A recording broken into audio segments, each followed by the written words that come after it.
Mahilig ka ba sa conspiracy theories? Sa mga hindi nakakaalam, ang conspiracy theories ay mga paniniwala na may lihim na grupo o makapangyarihang tao na may ginagawang plano at itinatago ito sa publiko. Pero ang nakakagulat, may mga conspiracy theory na napatunayang totoo. At sa video na ito, iyan ang ating aalamin. May mga kwento na parang imposibleng paniwalaan. Halimbawa, may nagsabi noon na gumawa ang CIA ng pusang may nakatagong listening device para gamitin sa pag-espiya. May nagsabi rin na sinasadyang hinaan ng Apple ang performance ng ilang lumang iPhone. Sa una parang conspiracy theory lang ang mga kwentong ito. Pero nang lumabas ang mga dokumento at pagsusuri, nakita na may katotohanan pala sa ilan sa mga ito. Magsimula tayo noong Cold War. Panahon ito ng matinding labanan sa pagitan ng United States at Soviet Union para makakuha ng lihim na impormasyon. Delikado ang trabaho ng mga spy. Kapag nahuli ang isang agent, maaari siyang makulong o mapatay. Kaya nag-isip ang CIA ng ibang paraan para makinig sa mga lihim na usapan nang hindi kailangang lumapit ang isang tao. Noong 1964, sinubukan ng CIA na gumamit ng pusa. Tinawag ang project na Acoustic Kitty. Ang plano ay lagyan ng pusa ng maliit na microphone at transmitter. Kapag lumapit ang pusa sa mga tao, makikinig ang device na nasa katawan nito sa kanilang usapan. Magandang ideya ito sa papel. Normal lang kasing makakita ng pusang naglalakad-lakad sa labas. Hindi agad paghihinalaan ng mga tao ang isang pusa. Pero may isang simpleng problema. Hindi madaling utusan ng isang pusa kung saan ito pupunta. Sa mga test, pumupunta ang pusa kung saan nito gusto. Kahit gumagana ang device, hindi maaasahan ng CIA na lalapit ang pusa sa tamang tao sa tamang oras. Dahil dito, itinigil ang project noong 1967. Hindi nagamit ang Acoustic Kitty sa isang tunay na spy mission.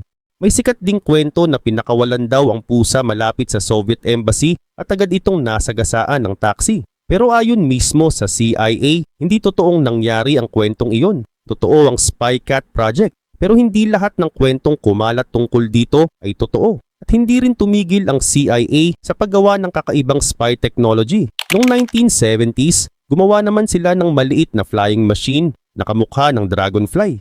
Tinawag itong Insectocopter para itong napakaliit na drone. Ang goal ay paliparin ito malapit sa target para makinig sa usapan ng hindi madaling mapansin. Kaya nitong lumipad pero napakagaan nito. Kapag medyo malakas ang hangin, nawawala ito sa tamang direksyon. Dahil dito, hindi rin naging praktikal ang Insectocopter para sa totoong spy mission. Ipinapakita ng dalawang project na ito na minsan, ang kwentong parang gawa-gawa ay may totoo talagang pinagmulan. Makalipas ang ilang dekada, may isa namang akusahang kumalat tungkol sa Apple. Maraming iPhone users ang nakapansin na parang humihina ang performance ng kanilang lumang phone. Dahil dito, may mga taong napaisip na baka sinasadya ng Apple na hinaan ang performance ng lumang iPhone para bumili ang mga customer ng bagong model.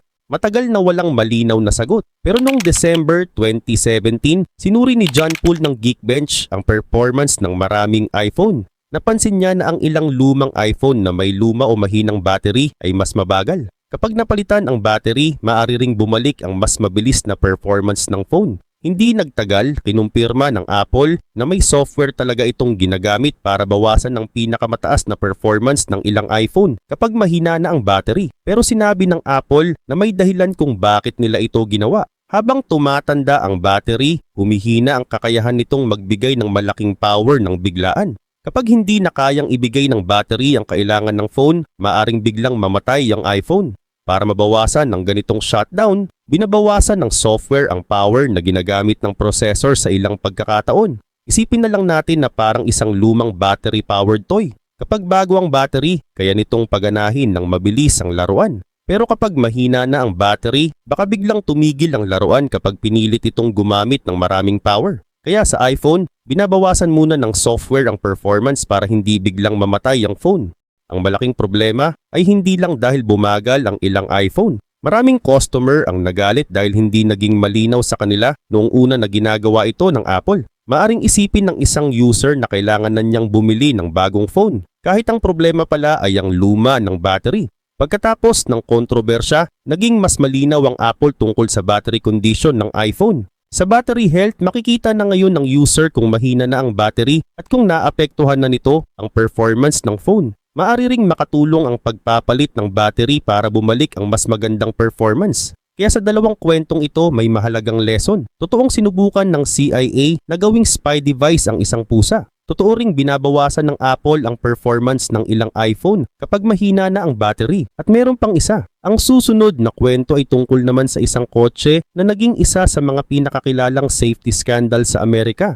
Ito ang Ford Pinto. Noong early 1970s, gusto ng Ford na gumawa ng maliit at murang kotse na kayang makipagsabayan sa mga imported na sasakyan. Kaya ginawa nila ang Pinto. Mabilis itong naging popular at maraming Amerikano ang bumili nito. Pero habang dumarami ang Pinto sa kalsada, lumabas ang isang seryosong problema. Kapag malakas na nabangga mula sa likod ang ilang pinto, maaring masira ang fuel tank at lumabas ang gasolina. Kapag nagkaroon ng spark, pwedeng masunog ang sasakyan. Ang fuel tank ng Pinto ay nasa likod ng rear axle at malapit sa likuran ng kotse. Sa ilang crash, maaari rin itong tamaan ng ibang bahagi sa ilalim ng sasakyan. Dahil dito, may mga aksidenteng nauwi sa sunog at may mga taong namatay o malubhang nasugatan. Kalaunan, nagsimulang imbestigahan ng US government ang problema. Noong 1978, sinabi ng safety regulators na may problema sa fuel system ng Pinto na maaaring magdulot ng malaking leakage ng gasolina kapag nabangga mula sa likod.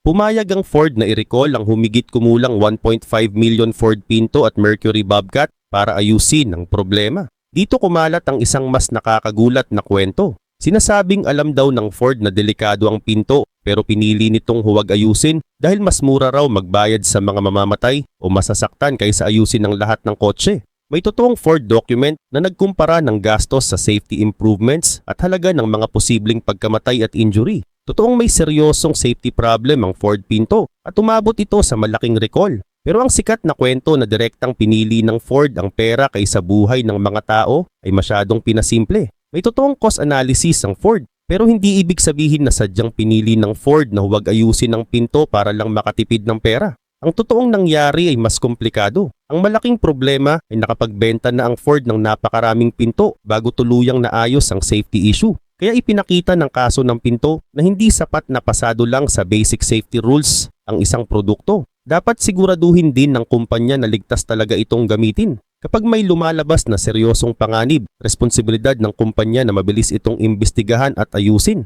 At ngayon pagkatapos ng kotse, punta naman tayo sa pagkain. Maraming tao ang naniwala na taba lamang ang pangunahing problema pagdating sa heart disease.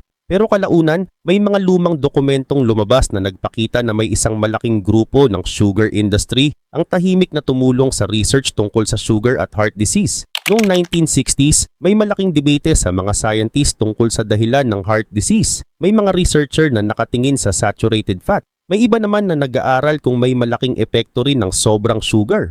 Malaking bagay ito para sa sugar industry. Kapag naniwala ang publiko na sobrang sugar ang nakapipinsala sa puso, maaring bumaba ang pagbili ng matatamis na pagkain at inumin.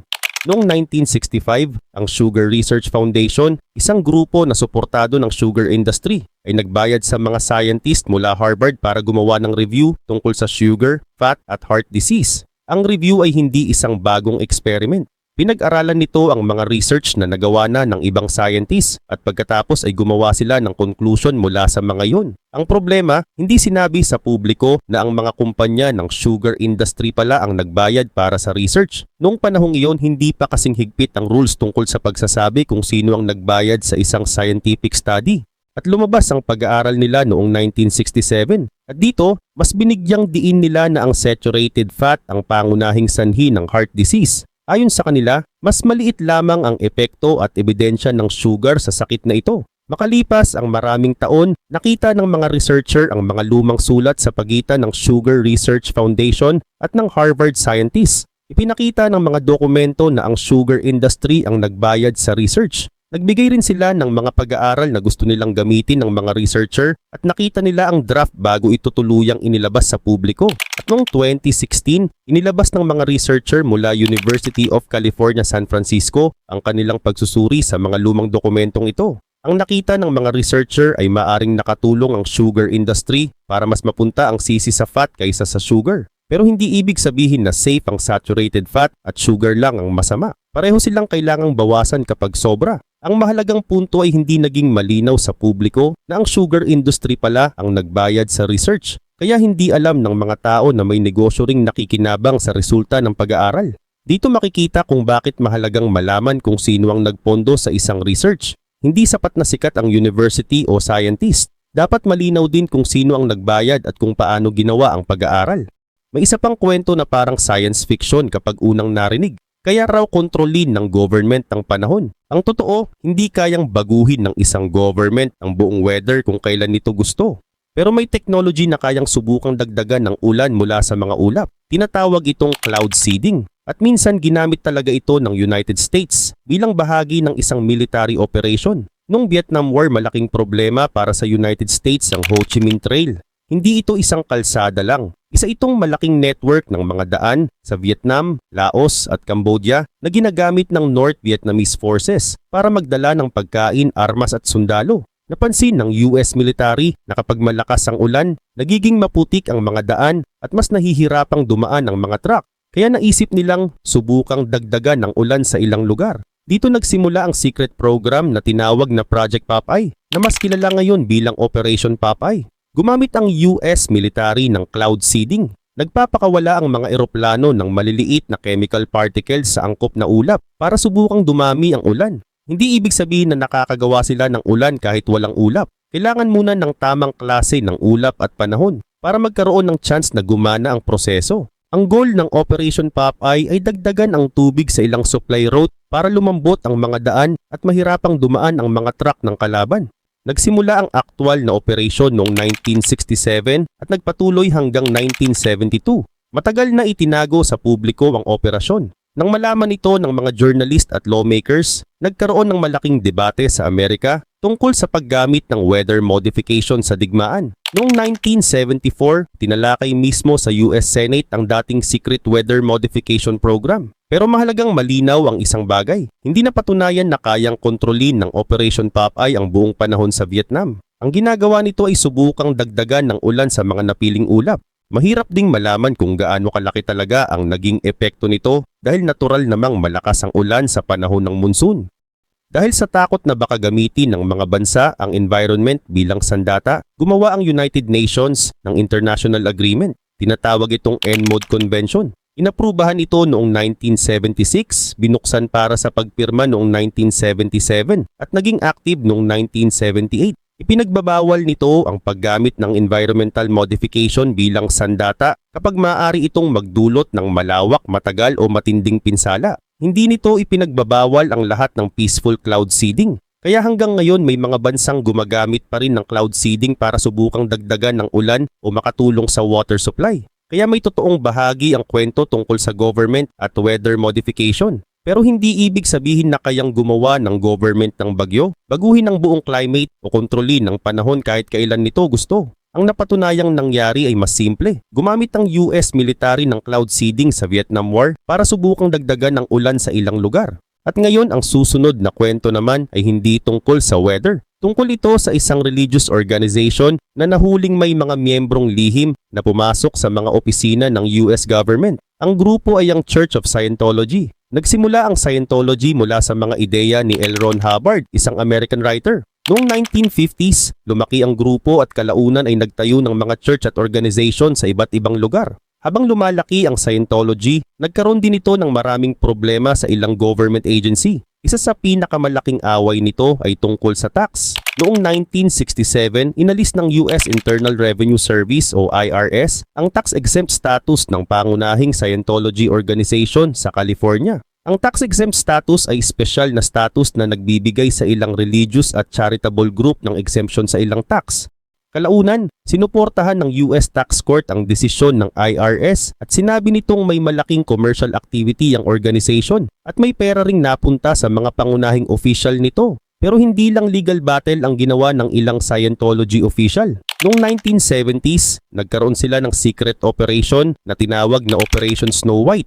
Ang goal nila ay makuha at baguhin ang mga government record tungkol sa Scientology at kay L. Ron Hubbard. Para gawin yon, may mga miyembro ng Scientology na lihim na pumasok sa government offices, kumuha ng documents at gumamit ng iba't ibang paraan para makakuha ng impormasyon na hindi dapat nila nakukuha. Kabilang sa mga target ng IRS at Department of Justice. Isipin na lang natin ng simple. Parang may organisasyon na ayaw sa mga record na hawak ng government tungkol sa kanila. Sa halip na dumaan sa legal na paraan, lihim silang nagpadala ng mga miyembro para kumuha ng government files tungkol sa Scientology. Ang lihim na planong ito ang tinawag na Operation Snow White. Goal nito na makuha o baguhin ang mga government record na maaring makapagbigay ng problema sa Scientology.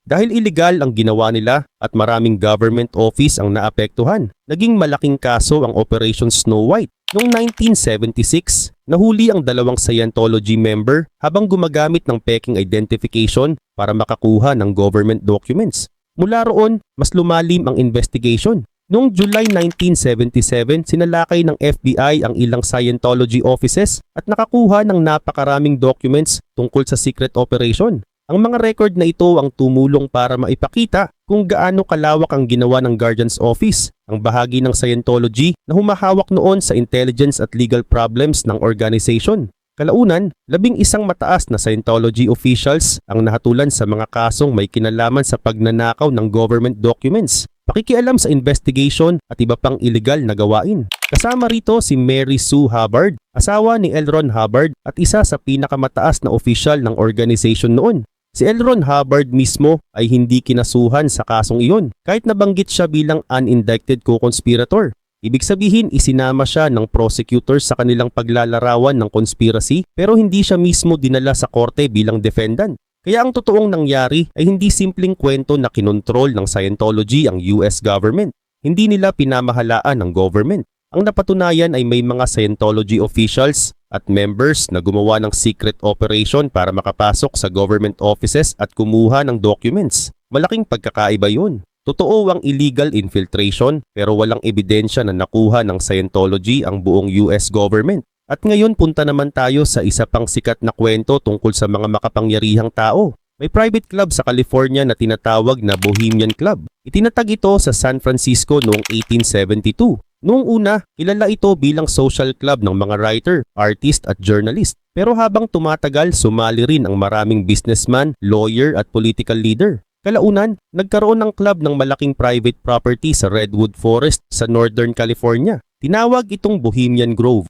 Tuwing summer, nagtitipon doon ang mga miyembro at invited guests para sa ilang linggong retreat. Sa paglipas ng panahon, may mga dating US President, government official at malaking businessman na dumalo sa Grove. Dahil private ang lugar at hindi basta nakakapasok ang journalist, maraming conspiracy theory ang nabuo tungkol dito. Isa sa pinakamadalas pag-usapan ay ang kakaibang ceremony na tinatawag na cremation of care. Sa ceremony, may malalaking costume, music at isang malaking owl statue.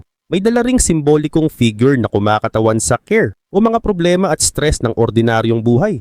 Sa dulo ng ceremony, sinusunog ang figure bilang simbolo ng pansamantalang pag-iwan sa mga problema habang nasa retreat. Dahil kakaiba ang itsura ng ceremony, madaling isipin na may mas malalim o supernatural na kahulugan ito. Pero ang available na ebidensya ay nagpapakitang isa itong theatrical tradition ng club at hindi ito patunay ng human sacrifice o ibang supernatural na gawain. Noong 1989, nakapasok ang journalist na si Philip Weiss sa Bohemian Grove at nagsulat tungkol sa kanyang nakita para sa Spy Magazine. Inilarawan niya ang mga powerful guest speeches, social gatherings at kakaibang traditions ng club. Dahil dito mas maraming tao ang nakakita na totoong may private gathering ng mga makapangyarihang lalaki sa lugar. Pero dito kailangang maging maingat. Totoong may Bohemian Grove. Totoong may powerful politicians at businessmen na dumadalo. Totoo rin ang cremation of care ceremony. Pero walang matibay na ebidensya na ang grupo ay lihim na pumipili ng mga presidente, nagpapasimula ng mga digmaan o kumukontrol sa buong mundo. Posibleng magkaroon ng importanteng usapan ang mga makapangyarihang tao kapag magkakasama sila. Pero iba iyon sa pagsasabing sila ang lihim na nagdedesisyon sa lahat ng nangyayari sa mundo. Kaya sa tatlong kwentong ito, pareho ang mahalagang lesson. May mga conspiracy theory na nagsisimula dahil may totoong secret project, totoong illegal operation o totoong private gathering. Pero kapag kumalat ang kwento, madalas nadadagdagan ito ng mga claim na wala ng malinaw na ebidensya. Ang pinakamagandang paraan para malaman ng totoo ay huwag agad maniwala at huwag din agad tumawa. Tingnan muna ang documents, court records at iba pang ebidensya. Dahil minsan, ang pinakakakaibang bahagi ng kwento ay totoong nangyari. Pero minsan din, ang totoong pangyayari ay mas simple kaysa sa conspiracy theory na nabuo sa paligid nito. Isa pang totoong kaso na matagal na parang conspiracy theory ang dating ay ang MK Ultra. Noong Cold War, natatakot ang United States na baka may paraan ng Soviet Union at China para kontrolin o manipulahin ang isip ng mga tao.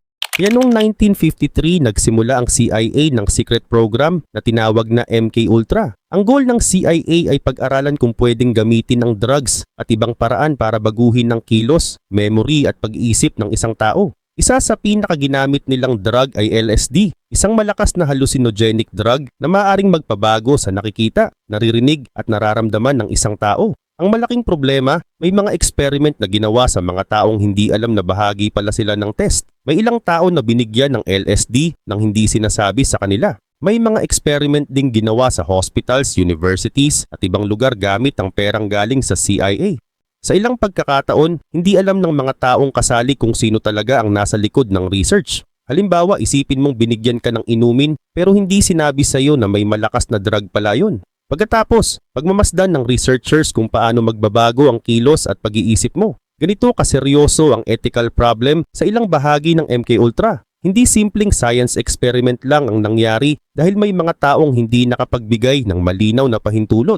Noong 1970s, nagsimulang mabunyag ang secret program. Mas naging mahirap ang investigation dahil noong 1973, iniutos ng dating CIA director na si Richard Helms na sirain ang maraming MK Ultra records. Pero may ilang financial documents na hindi na isama sa pagkasira. Dahil dito, nakahanap pa rin ng investigators ng ebidensya tungkol sa maraming sub-project. Noong 1977, nagkaroon ng hearing sa US Senate tungkol sa MK Ultra. Dito mas malinaw na nalaman ng publiko na totoong gumamit ang CIA ng secret experiments para pag-aralan ang pagbabago ng human behavior. Pero mahalagang malinaw ang isang bagay. Hindi napatunayan na nakagawa ang CIA ng machine o drug na kayang kontrolin ng eksakto ang isip ng isang tao na parang remote control. Ang napatunayan ay totoong gumawa ang CIA ng secret experiments gamit ang drugs at ibang paraan para subukang malaman kung posible ang ganitong klase ng kontrol. Kaya ang totoong bahagi ng kwento ay hindi nakagawa ang CIA ng mind control weapon. Ang totoong nangyari ay sinubukan talaga nilang maghanap ng paraan para manipulahin ang pag-iisip at kilos ng tao at may mga test na ginawa ng hindi alam ng mga taong kasali. Ang pangalawang kwento ay mas mabigat dahil tumagal ito ng halos 40 years.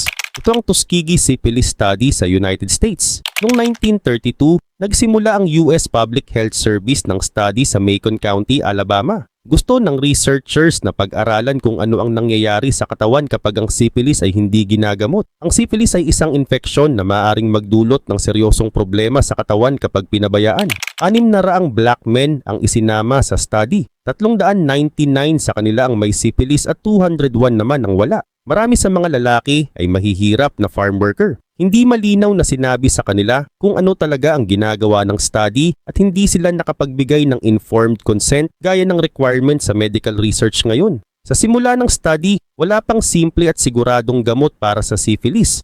Pero nagbago yon noong 1940s nang maging epektibong treatment ang penicillin. Dito naging mas seryoso ang problema. Kahit mayroon ng gamot, hindi ibinigay ng researchers ang tamang treatment sa mga lalaking may syphilis dahil gusto nilang patuloy na makita kung ano ang mangyayari kapag hindi ginamot ang sakit. Isipin natin ng simple, parang may doktor na alam ng may gamot para sa sakit mo pero hindi niya ibinibigay dahil gusto niyang obserbahan kung gaano kalala ang sakit kapag pinabayaan. Hindi rin sinabi ng malinaw sa mga lalaki na may syphilis sila. Sa loob ng maraming taon, nagpatuloy ang study habang may mga participant na nagkasakit ng mas malala. May mga asawa ring nahawa at may mga anak na ipinanganak na may infeksyon. Noong 1972, nalaman ng publiko ang nangyayari matapos lumabas ang kwento sa media. Nagkaroon ng matinding galit at investigasyon. Itinigil ang study pagkatapos ng 40 years. Ang skandal ay naging isa sa pinakamahalagang dahilan kung bakit mas pinahusay ng United States ang mga rules para protektahan ang mga taong kasali sa medical research. Noong 1974, ipinatupad ang National Research Act. Kalaunan, gumawa rin ng mas malinaw na rules tungkol sa informed consent at karapatan ng research participants. Kaya ang Tuskegee story ay hindi tungkol sa isang secret disease na ginawa ng government. Hindi rin totoong sinadyang bigyan ng syphilis ang mga lalaki sa study. May syphilis na ang karamihan sa kanila bago sila isinama. Ang totoong skandal ay alam ng researchers na may sakit ang mga lalaki. Hindi nila ipinaliwanag ng maayos ang study at hindi nila ibinigay ang epektibong treatment kahit mayroon na nito.